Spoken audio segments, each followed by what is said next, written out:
Hey, Nick, good morning.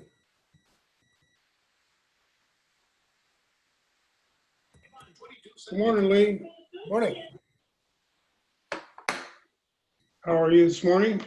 Good, how are you doing? Good, good. Just getting set up here, ready to go. Getting ready, yeah.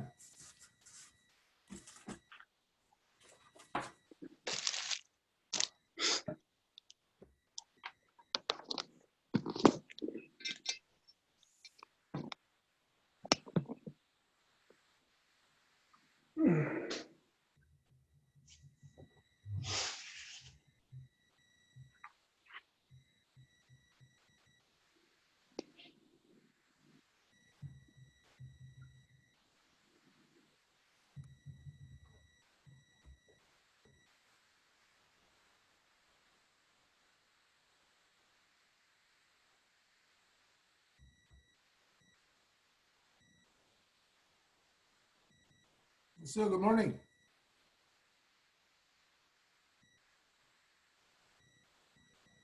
Morning, Sue. Oh, good morning, Lee. How are you I doing? have her muted.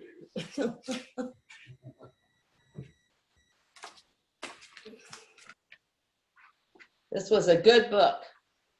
Yeah, really good. I'm starting a couple of projects actually because of that, and gotta get going. I was going to be writing up a proposal in Garden Grove, and I called the agent. This is from my cousin who's not even qualified yet. I'm in the process of qualifying him. Mm-hmm. He qualified, and I called the agent. 525, 550 asking price, multiple offers, and they took a cash offer. Close. Yeah, it happens. And the property needs work. Yeah, well, it's probably a good price. It was a good price. He wasn't sure, and I sent them comps, and boy, it was a good deal, and it went away very quickly. Right. No, no, Well, that happens. You got to really watch for that stuff and be prepared. There's still a lot of demand out there. Still, right. Yeah. And I keep saying, you know, prices are not dropping yet. We haven't seen that really, have we? No, prices aren't really dropping like some people expected. Right. But the key is to have the buyer qualified, ready to go, ready to. Yeah, that's what I'm doing with him because he sent it to me, the address. So I followed it right away. Within 10 minutes, I had all the info, and I called the agent, and it was gone. But Yeah. no, I'm having him qualified now fully, so I know where I'm going with him. Yeah, that's why you need to have that pre-approval in your hand. Absolutely. It doesn't mean anything otherwise. There's still a lot of multiple offers out there. Yeah, that's what's amazing. Yeah. We'll have multiple offers on our listing. Yep. Yeah, that's even over there, Orange County is probably just as competitive as here, you know, demand. Oh, Oh, yeah, exactly. more so. Mhm. So, Where's the rest of morning, our everybody. gang? Where is everybody? Who else is on? Ah, Yeah, it's pretty quiet for a Wednesday right now, huh?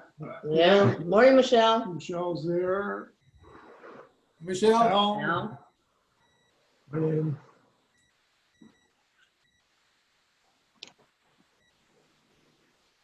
where is our fearless leader? In traffic.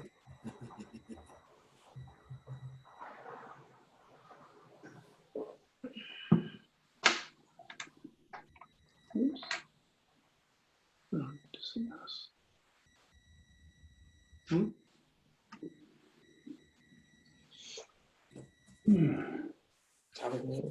So while we wait, my story is we put in an offer. It was $100,000 less than what they were asking. There's 2 tenants in the property, live in different units, and the tenants have not agreed to let anyone view the property. And then also the tenants won't move out. So we're having a big issue with that. With the, yep. oh, that happens.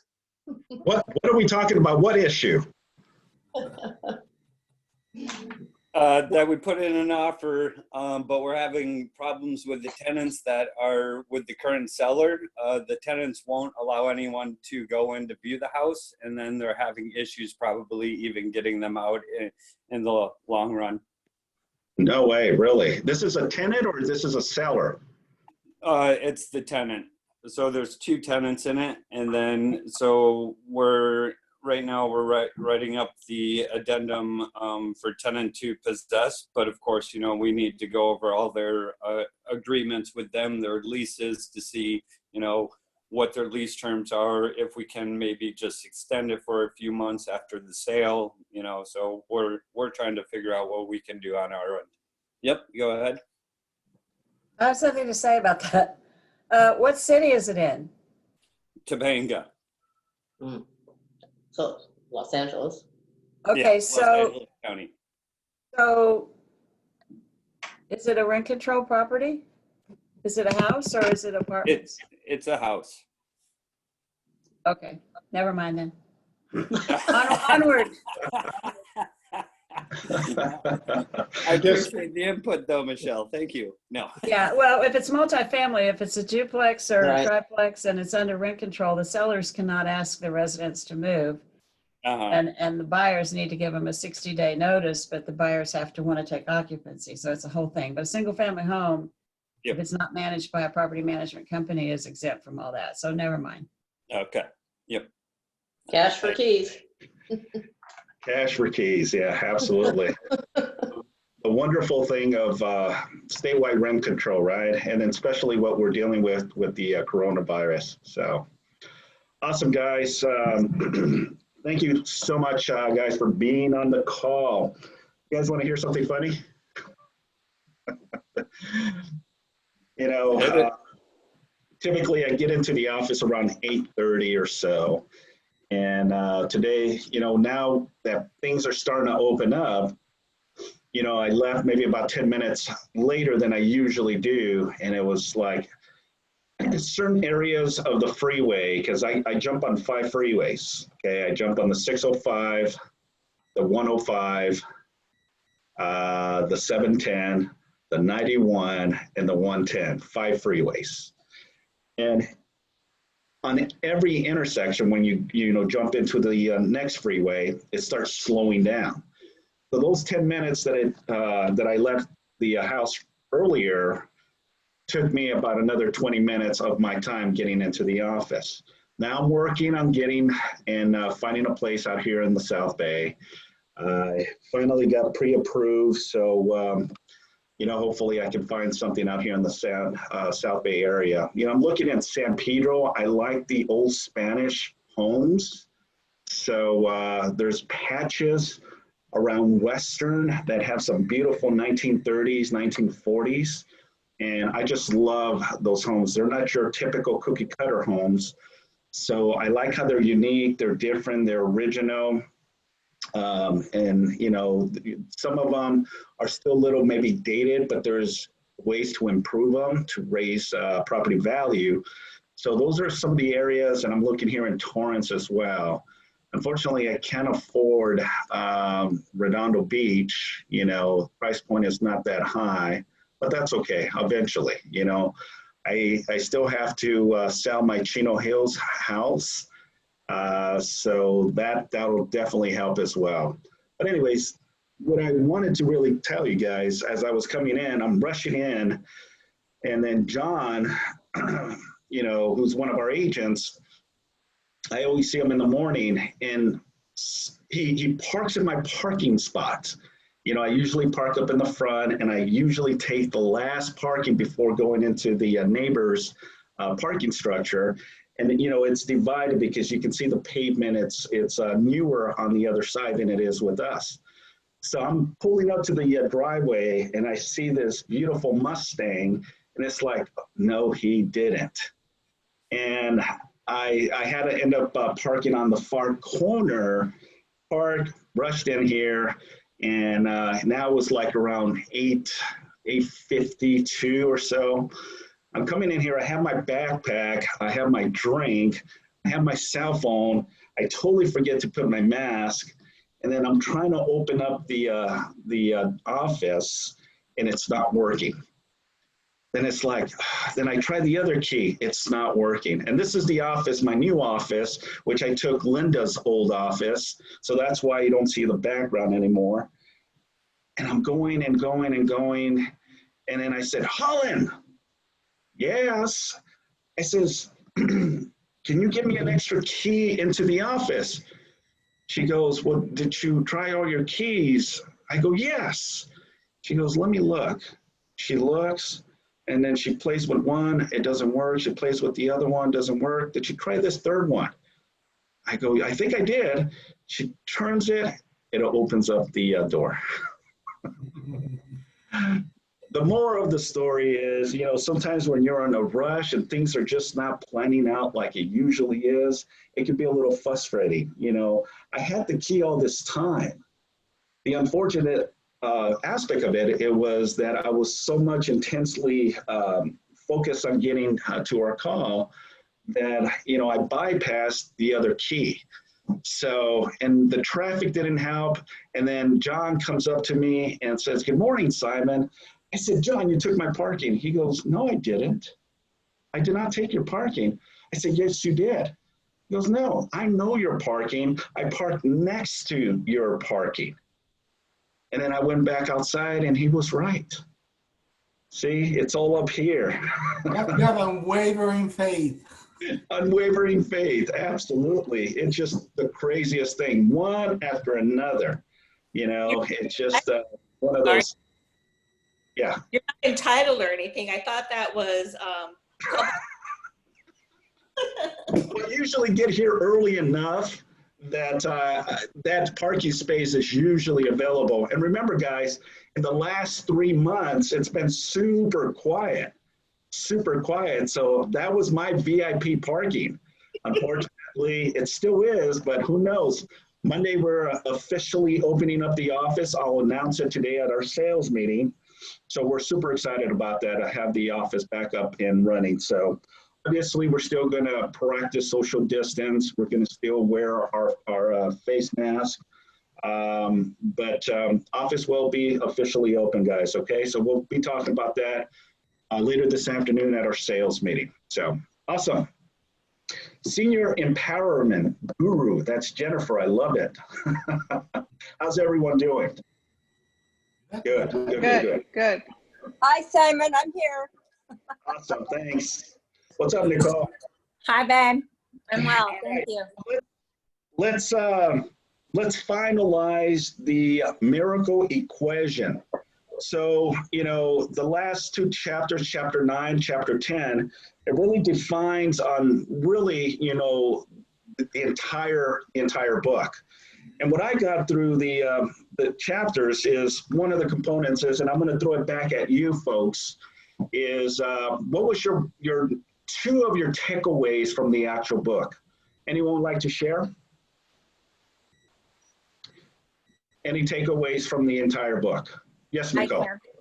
Well, I really was out, just as I was talking to Gina this morning, I said that, you know, I'm really thankful for these books because they're really great tools, especially this one, for where we're all at and where we're all going from here. No matter what's going on around us outside, it's really a matter as to how we are handling it, no matter what.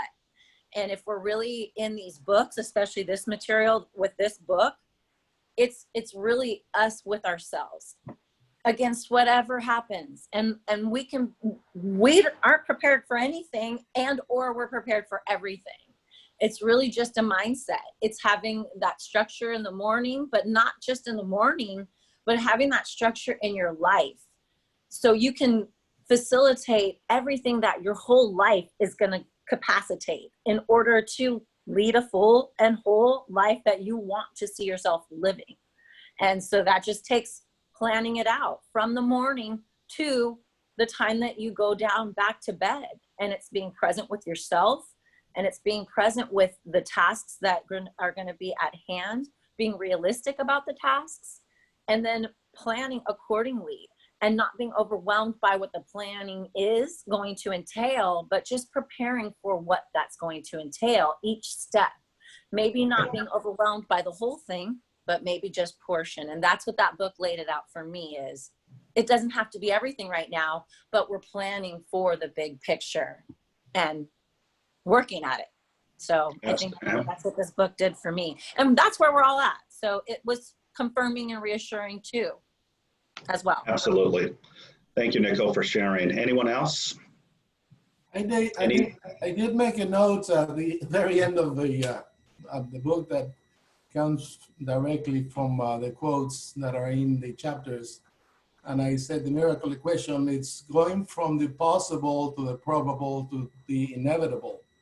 And that's what happens, attempting something from the possible, probable, and then eventually on its own, I think it becomes the inevitable, just having those two beliefs of unwavering faith and extraordinary effort. I was telling my nephew, who's in central Mexico, the extraordinary effort alone makes you a different person, and it is there for using those two principles. Really good book. Very good. Awesome. Thank you, Lee. Anyone else like to share? One thing that they got from the book?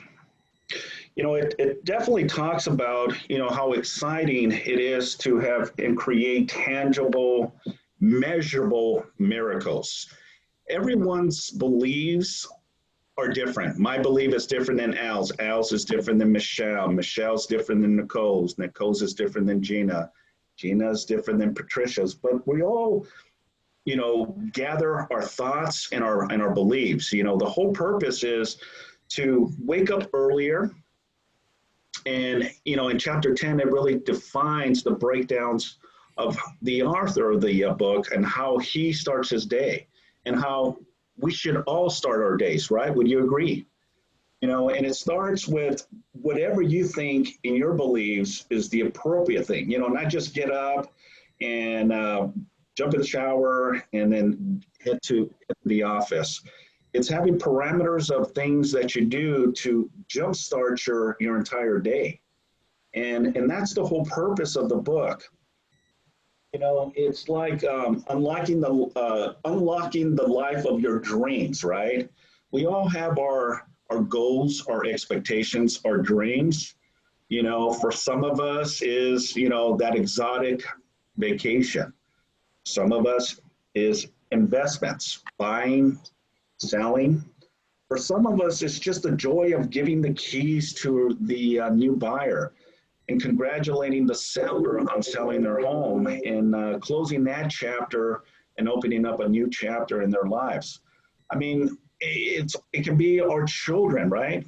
You know, the ability. I was talking to a good friend of mine, and she has a daughter that just graduated law school.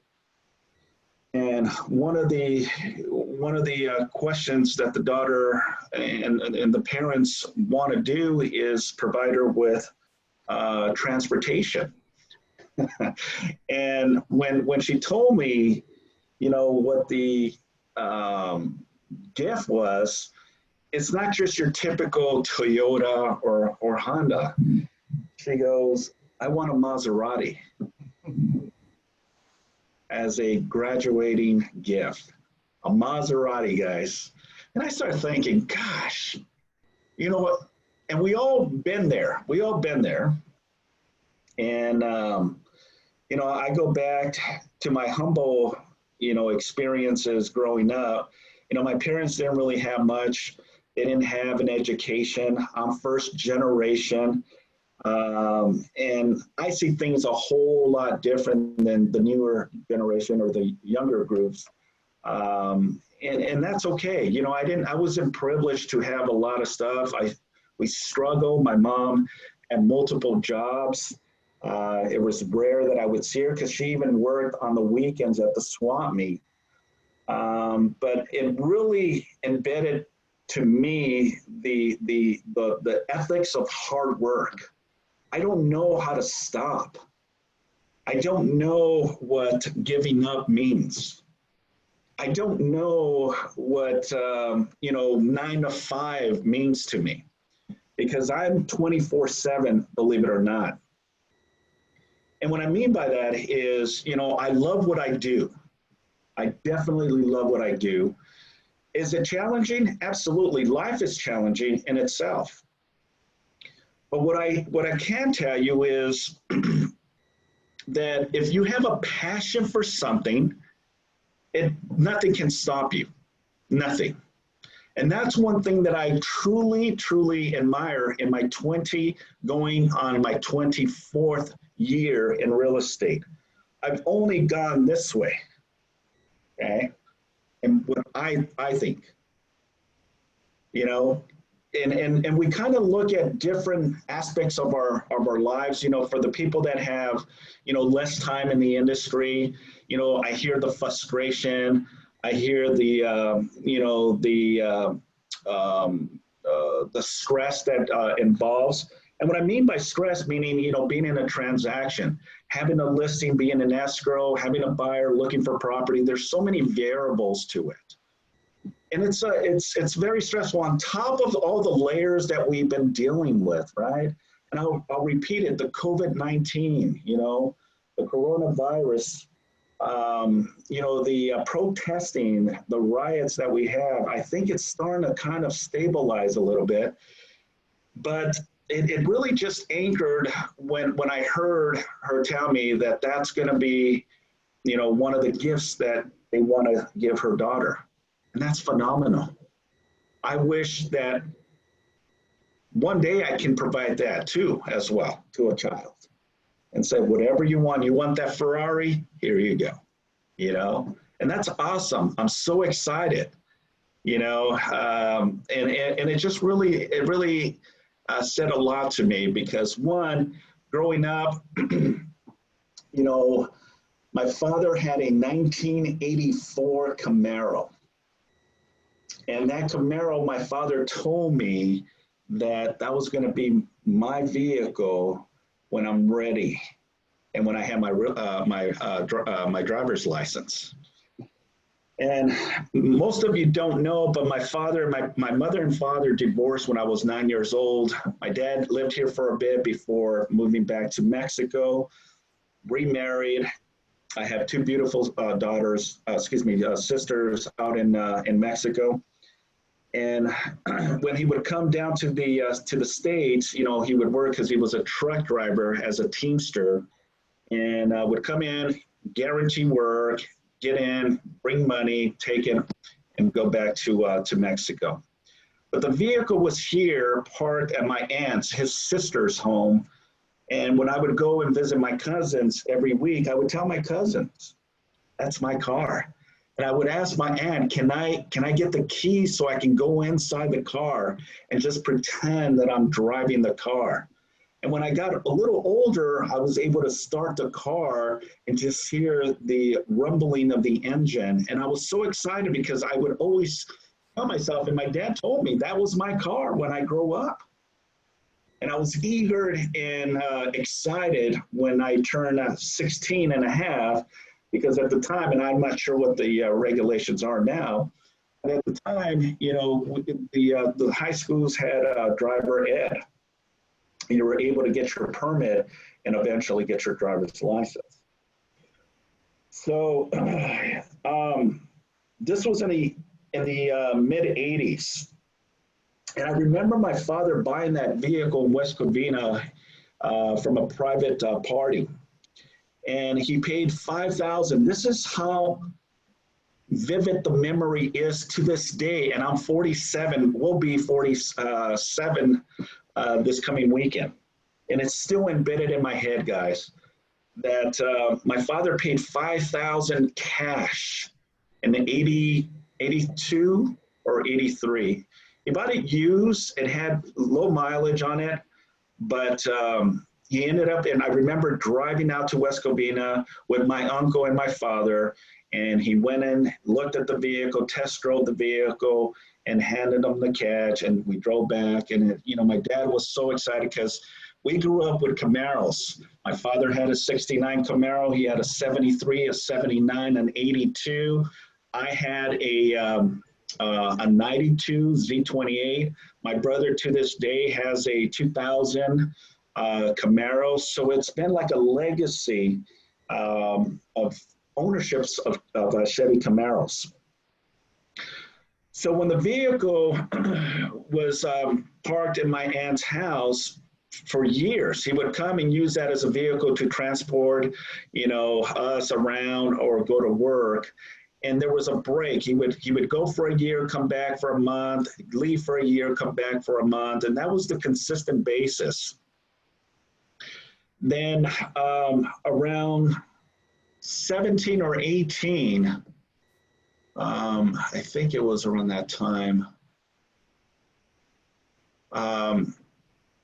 my father became in a financial bind. You know, he went through a depression and ultimately could not work. He just couldn't drive. He was too nervous. He was contemplating of committing suicide. And there was just so many things that were going. And I was a kid, I didn't know much, but I can sense it. I can hear it from my aunts and uncles. I would hear it sometimes from my mom. Dad is not doing well, you know, and, you know, he couldn't come back to work like he used to. And my dad, I would always look up to my dad, and, you know, this big statue of a man, you know, he was my hero. So when he got ill and wasn't able to work, he would come, but we'd come just really to visit us, his children, visit his family, but that was it, not really to work. So he would come for maybe 2 weeks, and then he would get so intense and so nervous that he would have to leave back to Mexico. And that was consistent, you know, in the mid to late 80s. And, you know, he would always, and I stopped telling him about the car, the Camaro, but I still in the back of my mind thought, well, that's still going to be my vehicle. It's still there. He hasn't done anything with it. That's going to be my car. I was in the transitions already of getting my license. And then I hear, he doesn't tell me, but I hear from my aunt that the car was going to be sold to my uncle. And I just got like a knot in my throat thinking, wait a minute, that car was supposed to go to me. My father told me this was my car when I get my license. And now I hear that my father sold the car to my uncle, which is his brother, but he sold the car to my uncle.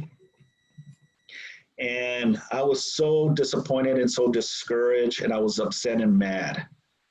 And I realized, you know, is this an opportunity for me to speak up to my dad and say, wait a minute, that was supposed to be my vehicle. You know, that's what you promised me.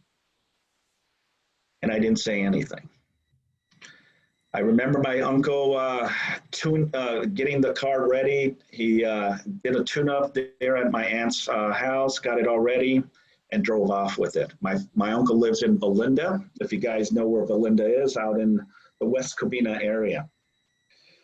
And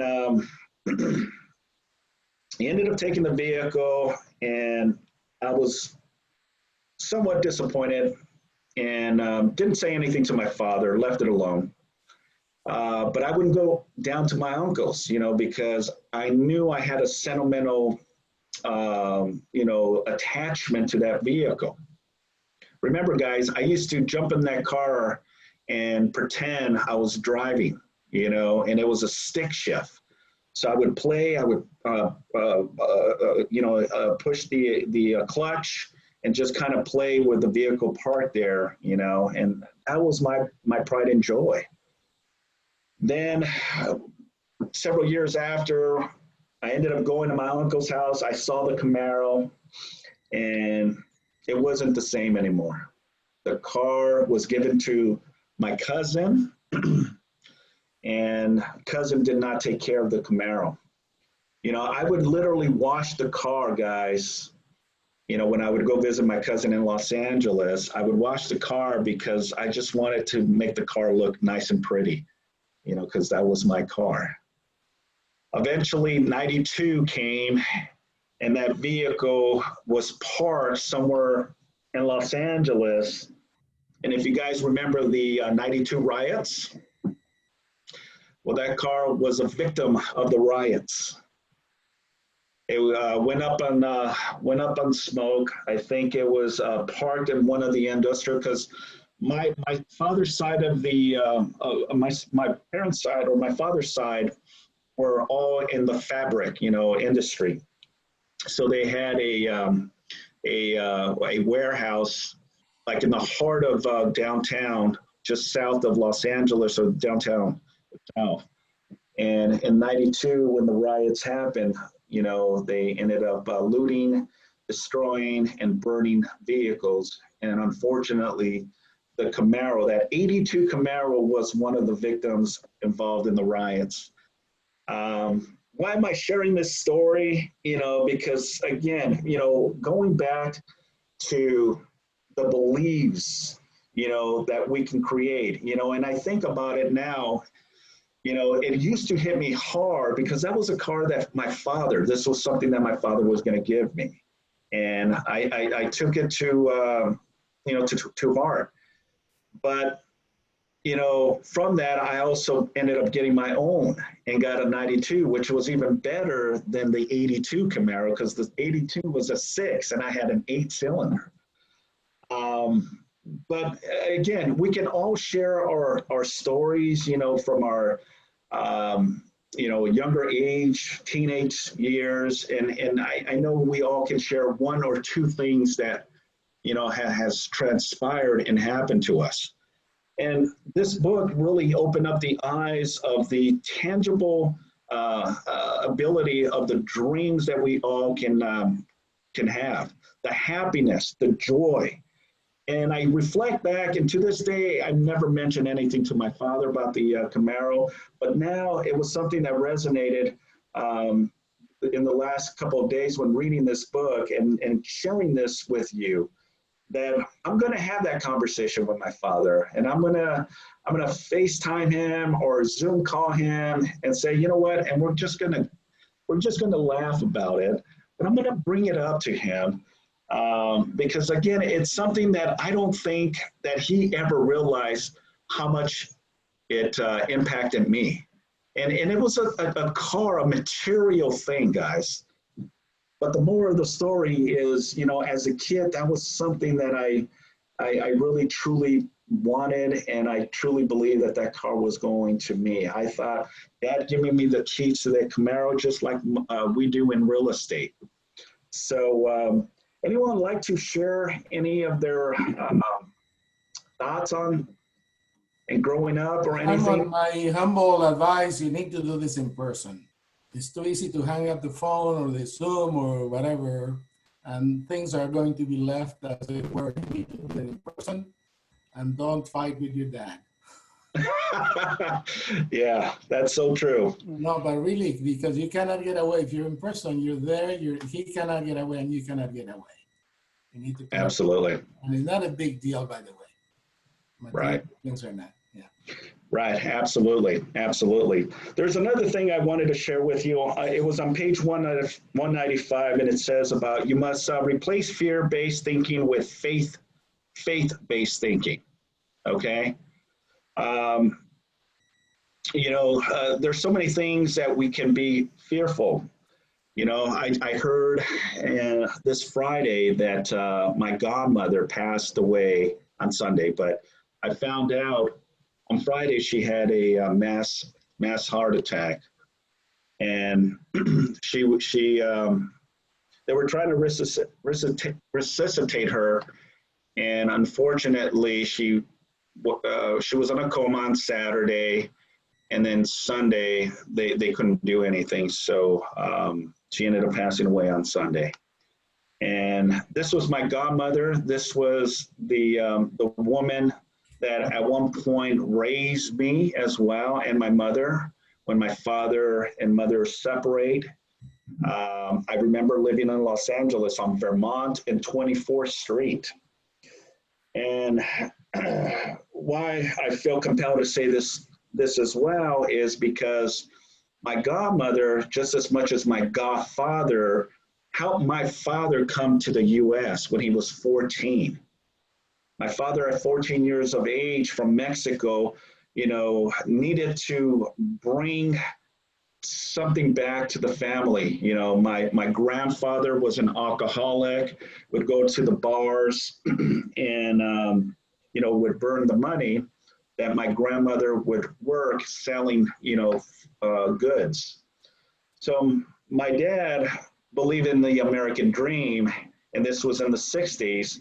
So at the age of 14, he ended up making that leap of faith and coming to the United States, coming to Los Angeles, and connected with my godfather and godmother, who brought him in, gave him shelter, gave him a place to stay, food, and ultimately my godfather was a manager overseeing the factory of fabrics. And that's how everyone started getting into the industry, because of my godparents. And, I have to say I'm deeply saddened about the situation. God bless her. She's in a better place. She was my second mother, believe it or not. She would always tell me that if anything happens to either your mom or your father, you always have a place here with us. And I regret that, in my adult years, I wasn't going as much, and they were not too far. They lived in La Mirada. But, this is a prime example, guys, of life is short, right? Life is short. We're never promised tomorrow. Live life to the fullest. Don't let frustration, anger, stress get into you. Live life like there is no tomorrow, and that was one thing that I got from my godmother, that she didn't want to be buried. She wanted to be cremated because she didn't want anyone stepping on her out in the grave. So, her wishes are going to be granted, and it's going to be a small gathering just due to the COVID situation. But, I know we've lost numerous people, and I think about, friends, family, I think of Al and Al's father. I think of so many things, Kobe Bryant as a prime example as well.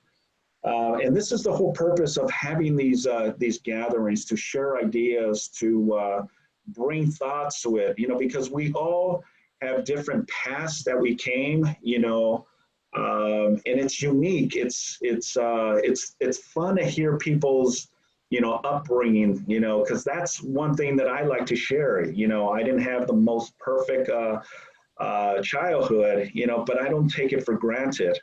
I take it as an advantage and use it, as a tool to help, encourage, motivate, and inspire people. And it may be something that's a bit or something very big, impactful to some, but it's okay. It's about telling the story. Gary Keller says it, a lot of leadership, it's about telling the story. And this is the reason we get into these gatherings. I can't wait to get you guys back into the office and have these core mastermind sessions like we did in the beginning. We started building that momentum, and thank God that we still have the ability to connect, even though remotely, but I get to see these beautiful people in front of me and share ideas, share thoughts. And I commend each and every one of you guys, because you guys have helped me lift myself up just as much as you helping each other as well. So I'm very grateful and thankful for that. But going back to, replacing the fear and the thinking and replacing that with the faith of with faith-based thinking.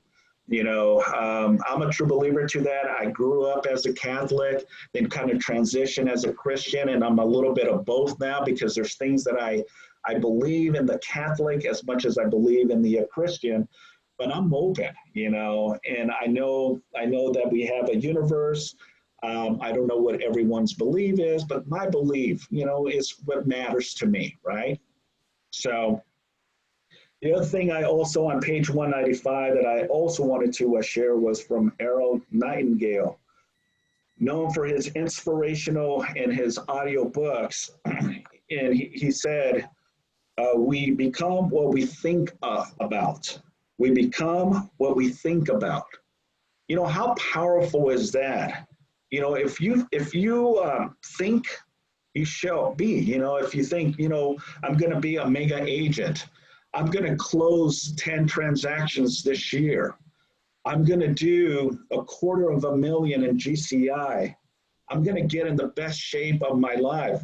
I remember Al saying, he ended up, I think if I remember correctly, Al, you had mentioned that you went and got a test done in your high blood pressure, correct? Yeah, correct. Ultimately, what transitioned and changed you to ultimately have better habits and transition into a more healthier approach. Mm-hmm. So, these are, again, stories that something stops us. And when it stops us, that's when we take the appropriate action. What if we do this on a daily basis and not wait until we have high blood pressure, high cholesterol, become diabetic, and take the initiative now to avoid those complications down the line. Self motivation, and that really embedded of what the chapter also mentioned about, your beliefs. The miracle, the miracle morning is a prime example. I know Michelle Brown has mentioned it numerous times of her daily activities in the morning, what she does. And I commend her for doing so, because, again, sometimes it may be like, oh, I don't want to say it to the group, but, she does. Al has shared some stuff. Nicole has shared stuff. Lee, I was very impressed with Lee, that took the initiative and the handle to participate and take a couple of chapters, and this is what the whole purpose of the Mastermind Book Club is. Now, on page 196, the author talks about saviors. And what is saviors? It's silence, affirmation, visualization, exercise, reading, and scribbing, are the components that ultimately are the acronyms to the 6 timeless universe application that he uses on the book. And absolutely, the moment that you wake up, your eyes open up. If it's an alarm or you naturally wake up, the momentum of going, what is your first thing that you do? You know, for me, as soon as I get up, I'll do a little bit of stretching. A little bit of stretching to get the joints and the blood going. Then I'll go in and get a glass of water and hydrate the body.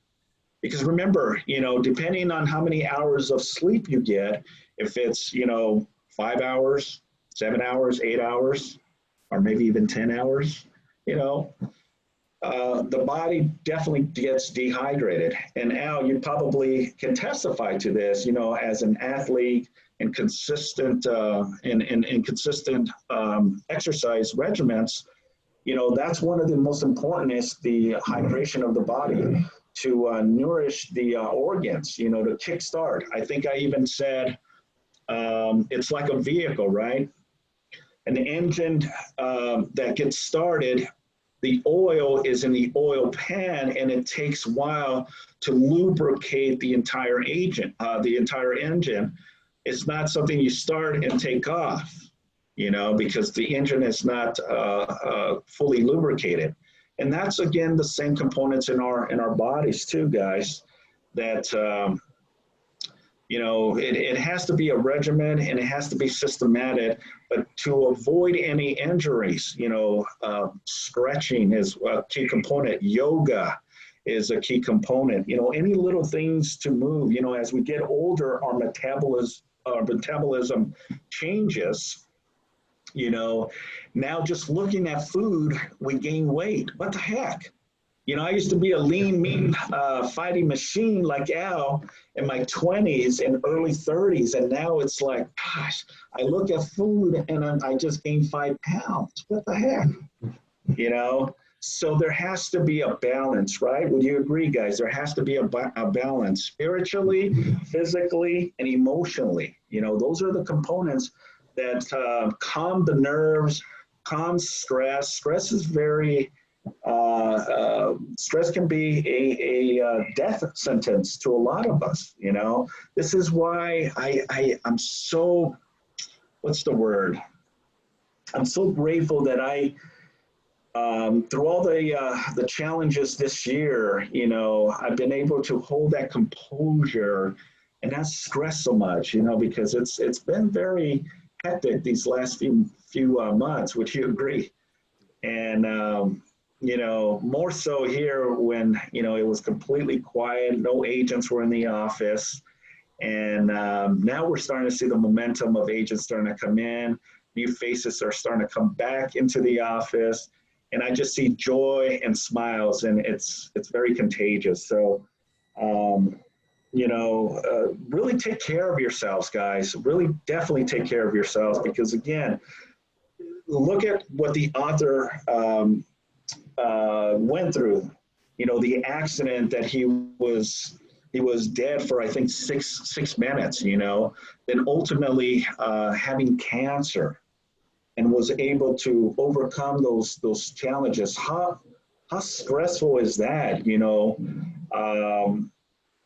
I had a good friend's father that passed away of cancer, and, you know, it wasn't cancer that killed him. It was the stress of him having it, and that just deteriorated him more so than the cancer. And I believe, to this day, I believe that's what really ultimately killed him, not really the cancer. Because if you have a positive vibe like Gina, you know, love her tenacity, love her energy, and love her positive view of life, you know, we can overcome even some of the most stressful environments that we were challenged on a day-to-day basis, you know. So, yeah, I mean, any thoughts, anything you guys like to share? I made a note of something that I put in practice. Basically, because of this book, I schedule my daily routine to start at 6 in the morning. I get up, I get a coffee, and I read from an hour and a half to 2 hours. And I'm reading more than this book. But the point that I want to make here is that the more one reads, at least the more I read, the faster I read, and the more fun that it is. I cover a lot more territory because I'm doing it every day. I'm just reading faster for some reason. So you know, they sell those programs, speed reading, all of that. It all has to do with doing it daily, constantly. And it's more fun because I cover a lot of territory very quickly. Yeah. I intend to do, you know, you hear all these big Warren Buffett, all these great guys that are out there and geniuses. They read a lot. And I'm just saying it's more fun, it's faster every day. So keep doing it. And I'm doing it already an hour and a half, probably 2 hours. And then I exercise and do other things, but I get a coffee and I go directly to my book, or books that I'm covering. Beautifully. Thank you. Thank you for sharing. All right, let's talk a little bit about affirmations. Okay. Because it talks about affirmations, right? And everyone has their own beliefs and ideas. You know, I like to start sales meetings with affirmations. If you guys remember when we were having our sales meetings, you know, I would start off with an affirmation, you know, and the book really defines, because there's people that say, you know, there's positive people about it and there's negative people about it, right? People are saying, I don't need affirmations. There's no need for me to do any affirmations. They go with the flow because everyone is in unison and they're doing it. But, you know, what really, for me, when an affirmation is done, you know, I'm a warrior for my family, you know, I'm very successful, whatever the affirmation is, what it's really doing, it's opening up for me. What it does, it opens up the oxygen in my lungs. Because when I say it with authority, when I say it with command, you know, and I'm doing it for you guys. And if you express those as well, believe me, what it does, it's like an intense workout. An intense workout. Because when I'm done with my affirmations, you know, what I feel is I feel hot. I feel, you know, the momentum moving forward and the ignite for me to continue with this sales meeting. There's people that maybe disagree with that and say, you know, why do we need to do affirmations? There's no need for it. You know, I don't get motivated by doing affirmation. Okay, then don't do affirmations. But the book really defines on, you know, the principles of why it's important to do affirmations, you know, because it embeds the momentum of your beliefs. What are your ideal? What is it? I mean, I'm grateful and this is what I do every morning. You know, thank you, Lord, for giving me an opportunity to have another day. And I'll say that to myself because I am grateful. Because how many people did not wake up this morning? You know, how many people are suffering illness this morning? And we get to wake up and do what we love to do, is help buyers, sellers, and investors, you know. So I am definitely grateful for the opportunity each and every day. So I give grace to that, you know. So any thoughts on affirmations? What do you guys think? I think you have to believe in it. You know, you can say it, but in your heart and in your soul, you have to believe it. And that's where it'll push you through. You say, I'm going to close X amount of transactions. You believe it, you're going to do it. You're going to find a way to do it. That's what Gary Nick's probably, his mindset is so set on it. Doesn't matter what obstacles. And those obstacles that he's hitting, it's actually making him stronger. So every truly successful person, you know, Lee's reading a lot of books. I read avidly. I love all these books. From Tony Robbins to Warren Buffett to Elon Musk, the learning disabilities that they all have, they thought they were social outcasts, unsuccessful. And you look at these people now, it's like, how in the world do they do this? And it's hitting the challenge, seeing it's a challenge, embracing it and overcoming it, and they do it consistently. And look at them now. So it's really inspiring. So all those books, Richard Branson's another great author book that I can highly recommend. There's a lot of learning disabilities, but look at him now. And he's failed so many times, but people don't see that. But reading the books, you'll see that, and it's inspiring. And I think it's like what he said too, is you can't just say it 10 times. You can't say it 20 times. You have to say it 365 times throughout, the year. Yep. Absolutely. Thank Simon. you. Yes. Simon, thank you. Good morning, everyone. It's nice to see those beautiful faces every Wednesday. First of all, I want to say sorry for your loss, Simon. Thank you. Thank you. Appreciate that. I'm very sorry. I think everybody is sorry for your loss. Talking about affirmations, I think we are born with affirmations. Like when you were dreaming about the car that your dad told you is going to be yours, the Camaro, right? So you were always thinking about the Camaro. This is going to be mine. This is going to be, even though it was not yours, you bought your own. You know what I mean? Right. So, right.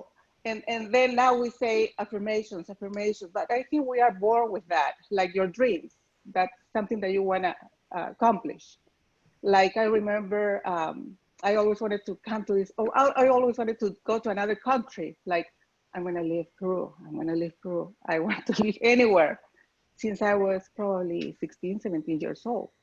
And I came here for some reason. I tried several times, I couldn't. And then one day I was here. Or I'm going to have that car. I'm going to have that car. That's my car. And then now I have my car. And I look at my car and say, okay, now I have my car. Things like that. I used to be my whole life very organized, and I accomplished so many things. And the things that I wanted, I work out every day. I was very organized. And then suddenly I was listening to you guys or listening to Tony Robbins. And I knew people paid to listen to him. And one day I listened to him and it was like, hey, wait a minute, that's what I do. I don't need somebody to tell me what to do. I don't need to pay because I'm that way. But then little by little, I became a person that I need to listen and I need to read. It's like I lost that drive or something. So I'm very thankful to be part of this book club. I also read the Miracle Morning because he mentioned a lot of a Miracle Morning. So I said, you know what, I'm going to listen to that book. And I love that book too. So thank you for making me listen to more books because I listen. I need to cook, I need to move, and then or walk, and I'm listening to books. I cannot sit down. So, but that's my my thoughts about affirmations. And probably now we need to force ourselves, something that you want to accomplish or something that you want to become, like a better person, or sell 10 homes a year or whatever it is. So yeah, that's my thought. One quick thing, I think affirmations eventually go into the subconscious, or sometimes not eventually, or sometimes that happens. And when it happens, the subconscious has no limits. It has no clue, but no limits. So when it comes from that area of the universe, nothing is impossible, because the subconscious has no idea of gender or any limitations whatsoever. So repeating a affirmation, I think, eventually goes into that area, and then it starts to become a reality. Absolutely. Absolutely. Yeah. Yes. There's two things that he says that affirmations are to do. One is upgrade and reprogram your subconscious mind by minimizing or illuminating any inherent conflicts holding us back while actively are in our path. And then number two is to direct our conscious minds towards the activities we deem most important that will keep us engaged in the extraordinary effort that will be necessary to move our biggest goals from possible to probable to inevitable. Right. Love it. Yeah, awesome stuff, guys. All right, any final thought on the book? I know on chapter 11, 211, it talks about a list of fundamental affirmation topics, each of which each of which I have goals, and we're speaking about the author. He talks about the health and fitness, his mission and purpose, his wife, his children, the extended family, friends, income and financial freedom, personal development, spiritually, and contribution. And I think we can take this to heart, because a lot of the stuff is we're probably already implementing ourselves. But you know, he one of them he talks about is being free from cancer, you know, and embedding those affirmation. I am free from cancer, you know, and whatever symptoms that we have, and saying, you know, I rebuke that, you know, from entering my body.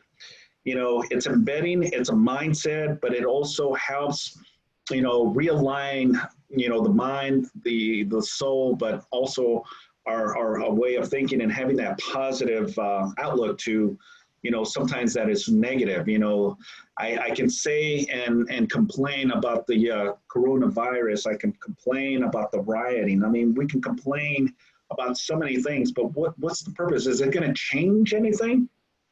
No, it's not going to change anything. Okay.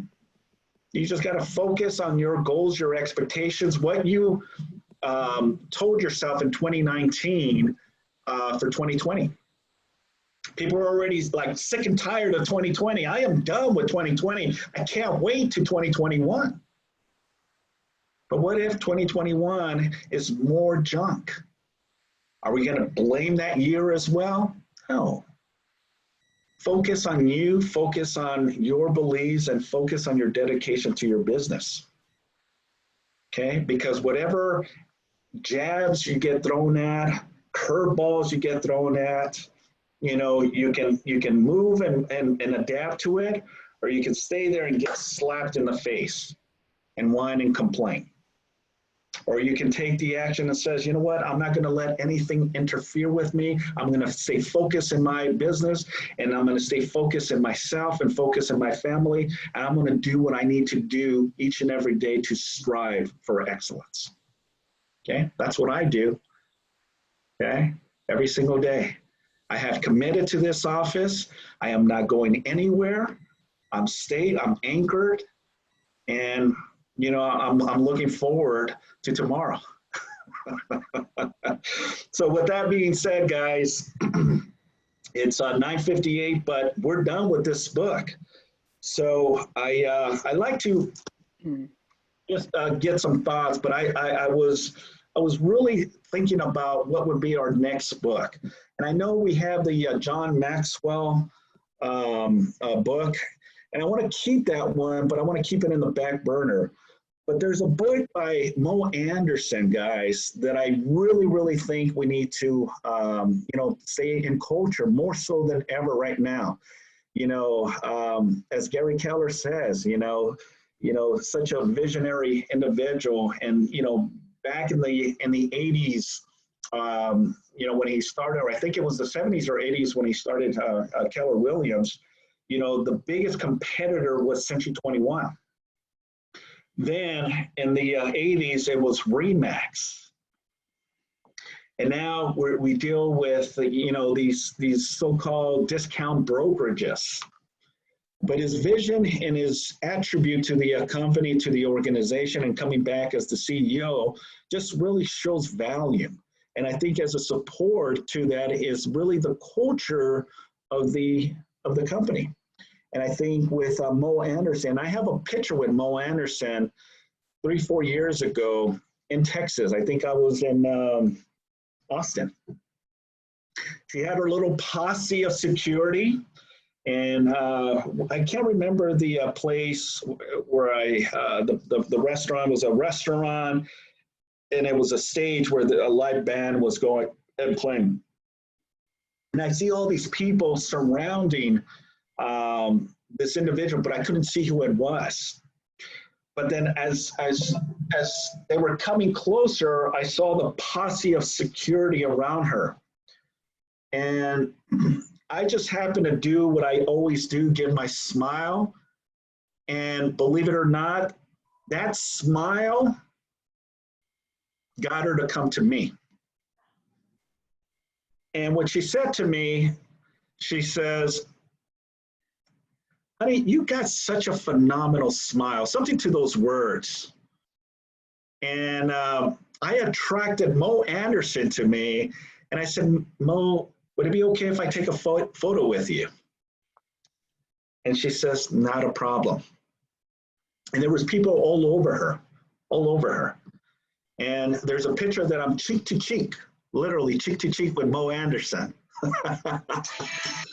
You know, so the book is called A Joy Filled with Life.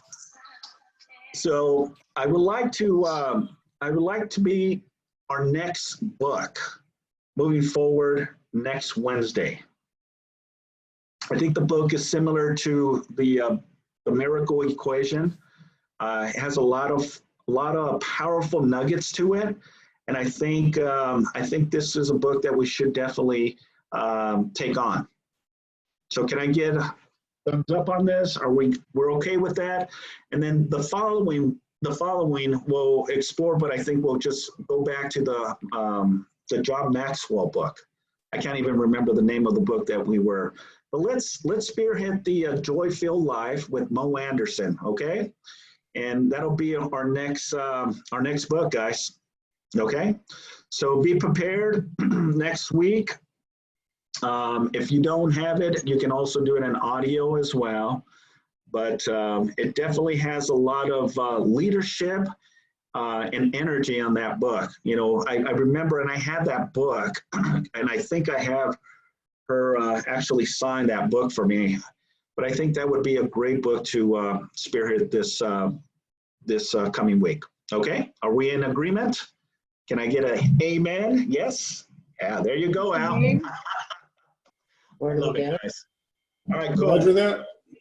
Awesome, guys. Well, have a phenomenal morning. Don't forget, we have our sales meeting at 12 o'clock.